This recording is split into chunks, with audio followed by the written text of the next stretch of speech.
ہم لوگ کچھ دیر تک آتے ہیں، دروازہ اندر سے بند کر لو اور کھانے کا انتظام کر لینا۔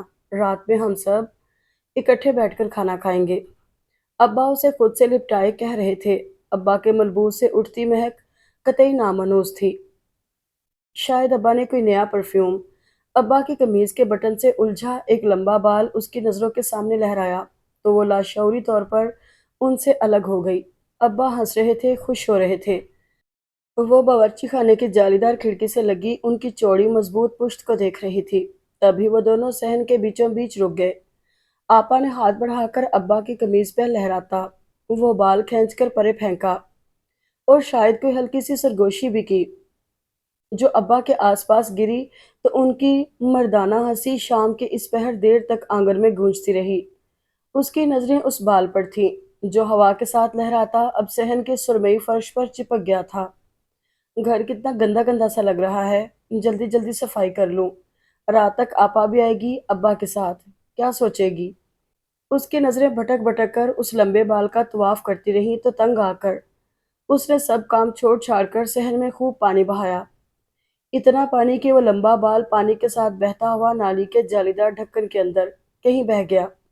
شام کے وقت جھاڑو اماں اس کی اپنی اماں تنبیہ کرتی رہیں وہیں برآمدے میں کھڑی، لیکن وہ سنی انسنی کرتی شڑاب شڑاب جھاڑو چلاتی رہی۔ بہار آ گئی تھی، آنگن کی پرلی دیوار کے ساتھ لگے شہتوت کے سارے درخت بور سے لد گئے تھے۔ ایسی ہی بہار اسے لگتا تھا ابا پر بھی اتر آئی ہے۔ وہ پہلے سے تن و مند ہو گئے تھے اور سفید رنگت والے چہرے سے خون چھلکنے لگا تھا۔ بہت عرصے بعد ان کا باورچی خانہ انواع و اقسام کے کھانوں کی خوشبو اور کلائی میں پہنی چوڑیوں کی کھنک سے آباد ہوا تھا۔ آپا کے ہاتھ میں ذائقہ بلا شبہ کمال کا تھا۔ بریانی، کباب، کڑی کوفتے بنانا اس کے بائیں ہاتھ کا کھیل تھا، اور یہ سب چیزیں بنانے کھلانے میں آپا نے اس کے ہاتھ سے ڈوئی بھی بڑی آسانی سے ہتھیا لی تھی۔ جس کے ہاتھ میں ڈوئی ہوتی ہے، گھر اور خاندان پہ راج بھی اسی کا ہوتا ہے۔ اب اس گھر پہ وہی حکمرانی کرے گی۔ تمہیں کوئی تنگی ترشی محسوس ہوئی تو بھائی جان سے کہہ کر میری طرف چلی آنا، خالہ بھی تو ماں برابر ہوتی ہے، خالہ نے فون پر سمجھایا تھا۔ نہیں، مجھے بھلا کیا تنگی ترشی ہوگی، اس نے بہت سبھاؤ سے انہیں اور خود کو بہلایا تھا۔ وہ تو بڑے آرام اور آسانی سے آنے والی کو سب کچھ سونپتی جا رہی تھی۔ سب کچھ اسی کا تو ہے۔ وہ دن میں کئی بار خود کو تسلی دیتی، جب آپا اسے کھانا خود نکال کر دیتی، جب باورچی خانے کی بیشتر کیبنٹس کو تالا لگاتی، جب ماچس، برتن دھونے کا صابن، سرف، شیمپو اور چینی جلدی ختم ہونے پر اس سے استفسار کرتی، جب چائے بنانے کے لیے پتیلی میں دودھ خود ڈال کر دیتی، تب تب بھی وہ یہی سوچتی، سب کچھ اسی کا تو ہے۔ تانیہ باورچی خانے میں تھی، آپا اس کے کمرے میں آ کر کہہ گئی تھی، تم سبزی اور پیاز وغیرہ کاٹ دو، پکاؤں گی میں خود۔ اگلا پیغام تب ملا جب وہ باورچی خانے میں آ کر سبزی دھو رہی تھی۔ لہسن ادرک بھی چاپ کر لینا، میں ابھی آتی ہوں۔ اور اب وہ باورچی خانے میں تھی، سبزی، پیاز، ادرک، لہسن، ٹماٹر، ذرا دھنیا ہی تو صاف کرنے والا رہ گیا تھا۔ وہ سبز سبز پتے چننے لگی۔ اماں، اس کی اپنی اماں نے ہولے سے میز بجائی۔ تانیہ نے نظریں اٹھائیں تو وہ دھنیے کی سبز ڈنڈیوں کی طرف اشارہ کرنے لگی۔ آپا کو پسند نہیں، وہ کہتی ہیں صرف پتے چن دیا کرو۔ اور مسعود جو اس کی کھوج میں باورچی خانے میں چلا آیا تھا، پہلے حیران ہوا اور پھر بے اختیار ہی ہنس دیا۔ ارے تم اکیلے میں بھی باتیں کرتی ہو؟ وہ اس کے سامنے بیٹھ کر پوچھنے لگا۔ تانیہ نے کوئی جواب نہیں دیا تھا، اور عموماً ایسا ہی ہوتا تھا، وہ جواب میں کچھ نہیں بولتی تھی، صرف مسعود بولتا تھا، اور تانیہ کو وہ لڑکا عجیب لگتا تھا جو ہر چھوٹی سے چھوٹی بات پر کہہ کہا لگاتا تھا، اسے گہری آنکھوں سے دیکھتا تھا۔ وہ آپا کا کزن تھا جو اس کے آنے پر یوں ہی ادھر سے ادھر کھسک جایا کرتی تھی، کبھی کمرے میں گھس جاتی تو کبھی کسی پڑوسن کا حال دریافت کرنے نکل جاتی۔ اور وہ بھی ایسی ہی ایک تنہا سی شام تھی جب مسعود آیا اور آپا کسی کام سے چھت پر چلی گئیں۔ مسعود اپنی ہی کسی بات پر ہنسا اور اسی ہنسی میں وہ تانیہ کے اس قدر قریب چلا آیا کہ تانیہ کو اس سے خوف آنے لگا۔ وہ اتنا لمبا چوڑا تو کبھی بھی نہ تھا، پھر بھی اس لمحے تانیہ کو اپنے چہار جانب پھیلا ہوا محسوس ہوا۔ وہ زرد روح سے اس سے بچنے کی کوشش میں بھاگی تو ابا سامنے کھڑے تھے، عین تانیہ کے سامنے، اور وہ بھاگ کر ان کے سینے میں سما گئی۔ ابا اسے بازوؤں میں بھینچے مسعود کو خون خوار نظروں سے گھورتے رہے، یہاں تک کہ وہ لمبے لمبے ڈگ بھرتا گھر کا بیرونی دروازہ پار کر گیا اور وہ مرے مرے قدم اٹھاتی اپنے کمرے میں آ گئی۔ اس رات اس نے پہلی بار ابا کے کمرے سے ہنسنے اور باتیں کرنے کے سوا کچھ اور آوازوں کو سنا۔ یہ ابا کے دھاڑنے کی آواز تھی اور آپا کی سسکیوں کی، اور اس نے رات کی تاریکی میں دو ناموں کو بار بار سنا تھا، مسعود اور تانیہ۔ وہ اپنے بخار زدہ راشا اترتے بدن پہ کمبل لپیٹے، کانوں پہ ہتھیلیاں جمائے لیٹی تو پھر اگلے کئی روز تک اٹھ نہ سکی تھی۔ مسعود بھی اگلے کئی دن تک گھر میں نظر نہ آیا تھا۔ نیلے آسمان پر سفید مہین سے بادل ٹکڑیوں میں بٹے ہوئے تھے۔ چیل اپنے لمبے پر ساکت کیے فضا میں گول دائرے بنا رہی تھی۔ وہ کتنی دیر آنگن میں چارپائی پہ لیٹی خالی ذہن خالی آنکھوں سے آسمان کو دیکھتی رہی، حتیٰ کہ دروازے پر دوسری بار دستک ہو گئی۔ وہ نہ چاہتے ہوئے اٹھ کر دروازے تک گئی۔ کون؟ میں خاور، آپا بازار گئی ہیں، اس نے کہا، پھر آنے والے کا جواب نہیں سنا، یوں ہی الٹے قدموں لوٹ آئی، اور یہی بات رات کے ہنگامے کا سبب بن گئی تھی۔ وہ کچھ دیر پہلے ہی کھانے کی ٹرے ابا کے کمرے میں پہنچا کر آئی تھی۔ آپا کی طبیعت ناساز تھی، بظاہر تو ہٹی کٹی نظر آتی تھی، خدا جانے کیا مسئلہ تھا۔ سارا دن بازار میں گھومتی رہی، تھک گئی ہوں گی، اس نے وہیں تک سوچا جہاں تک وہ سوچ سکتی تھی، اور پھر جیسے دھواں اٹھتا ہے بہت ہولے آہستگی سے اور پھر بلند ہوتا چلا جاتا ہے، اسی طرح ابا کے کمرے سے اٹھنے والی دھیمی آوازیں شور اور شور سے ہنگامے میں بدل گئی تھیں۔ وہ بھاگ کر اپنے کمرے سے نکلی اور تھر تھر کانپتی ابا کے دروازے سے لگ گئی۔ میرا ماں جایا تھا وہ، جسے دروازے سے ہی الٹے پاؤں لوٹا دیا گیا۔ کیا ہوں میں اس گھر میں؟ کیا حیثیت ہے میری؟ اپنی بیٹی کے کرتوت چھپانے کو مسعود کا داخلہ بند کر دیا، خاور کو دروازے سے اندر نہیں آنے دیا۔ میرا سارا میکا یوں ہی چھڑوا دو گے تم؟ کل کوئی اور آئے گا تو اس پہ کوئی نیا الزام لگ جائے گا۔ ارے دو بول نکاح کے پڑوا کے تانیہ کو رخصت کیوں نہیں کر دیتے؟ اس دو چھٹانگ کی لڑکی کے پیچھے میں تو اپنے سارے رشتے کھو دوں گی۔ وہ ابا کی بات سننے کی منتظر تھی، لیکن ابا شاید تھک گئے تھے، خاموش رہے اتنی دیر تک کہ وہ تھک ہار کر آنگن میں آ بیٹھی۔ چاندنی دیواروں کو اجلا کر رہی تھی، مگر وہ اندھیرے میں گویا چھپی بیٹھی تھی۔ اماں، اس کی اپنی اماں، باہیں پھیلائے دور کھڑی اسے بلاتی رہیں، لیکن اس نے ناراضی سے منہ پھیر لیا۔ بہت چالاک ہیں، ہمیشہ دھوکہ دینے آ جاتی ہیں۔ خاور رفیہ کا بھائی ہے، سگا بھائی، تمہیں چاہیے تھا اسے گھر میں بلا لیتی۔ صبح ناشتہ کرتے وقت ابا نے اسے کہا تھا۔ آپا گھر پہ نہیں تھی تب بھی اس نے بس ایک سوال ہی کیا تھا۔ ابا کو جانے کیا ہوا کہ ہاتھ میں پکڑا سلائس پلیٹ میں پٹک کر ناشتہ مکمل کیے بنا ہی اٹھ گئے، اور اسی روز خاور دوبارہ آیا تھا، یا شاید بلوایا گیا تھا۔ آپا نے دروازہ کھولا، فل پروٹوکول دیا، چائے تانیہ سے بنوائی، پیش بھی اسی نے کی، اور پھر اپنے کاموں سے لگ گئی۔ خاور سارا دن وہاں رہا اور پھر شام کو ابا کے آنے سے پہلے ہی چلا گیا۔ سارے دن میں یہ پہلا لمحہ تھا جب تانیہ نے کھل کر سانس لی تھی، اور پھر خاور اکثر ہی آنے لگا تھا، کبھی آپا کو پھل دینے، کبھی دوائیاں پہنچانے، کبھی اس کا بلڈ پریشر چیک کرنے۔ ایک روز اسے بھی آفر کر دی، آؤ تمہارا بلڈ پریشر بھی چیک کر دوں۔ وہ جو آپا کو پانی کا گلاس دینے آئی تھی گھبرا کر پلٹ گئی۔ آپا نے کھلکھلا کر کہا لگایا، خود وہ جوں کا توں سنجیدہ بیٹھا تھا۔ وہ ایسا ہی تھا، مسعود کی طرح بار بار کہا نہیں لگاتا تھا، بس دھیمے سے مسکراتا تھا۔ بس اس کی آنکھیں، سرخ ڈوروں والی زرد سی آنکھیں، تانیہ کو بے حد بری لگتی تھیں۔ وہ جو بھی کام کرتی، جس زاویے سے بھی اٹھتی بیٹھتی، دو آنکھیں اس کے آر پار ہوتی، جس طرح جوتے کے نرم تلوے میں کوئی کنکر پیوست ہو جائے، تکلیف دے نہ دے، محسوس ہوتا رہتا ہے، اسی طرح وہ دو آنکھیں جو باریک کنکر بن کر اس کے آگے پیچھے ہر قدم چبھتی رہتی تھیں۔